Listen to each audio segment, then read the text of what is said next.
अस्सलाम वालेकुम वरहमतुल्लाहि वबरकातुहू। एक बुजुर्ग अपने नौकर को सरजनिश कर रहे थे कि तुम बिल्कुल गामड़ हो।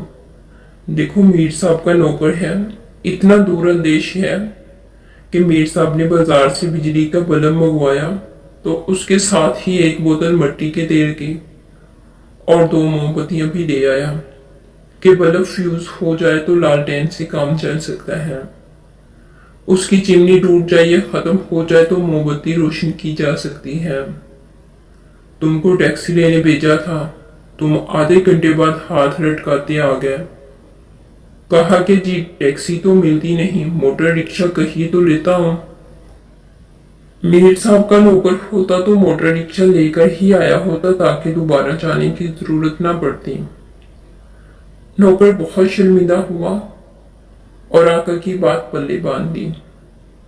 चंद दिनों बाद इत्तेफाक से आका पर बुखार का हमला हुआ तो उन्होंने हकीम साहब को लाने के लिए भेजा। थोड़ी देर में हकीम साहब तशरीफ लाए तो उनके पीछे पीछे 3 आदमी और थे जो सलाम करके एक तरफ खड़े हो गए। एक की बगल में कपड़े का थान था, दूसरे के हाथ में लोटा और तीसरे के कांधे पर फावड़ा। आका ने नौकर से कहा, ये कौन लोग हैं मियां?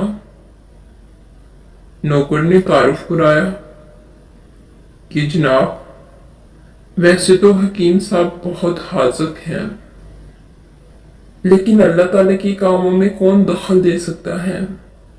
खुदा न खास्ता कोई ऐसी वैसी बात हो जाए तो मैं दर्जी को लेकर आया हूं और वो कफन का कपड़ा साथ लाया है और ये दूसरे साहब गुसाल हैं और तीसरे गोरकन एक साथ इसलिए ले आया हूं कि बार बार भागना न पड़े।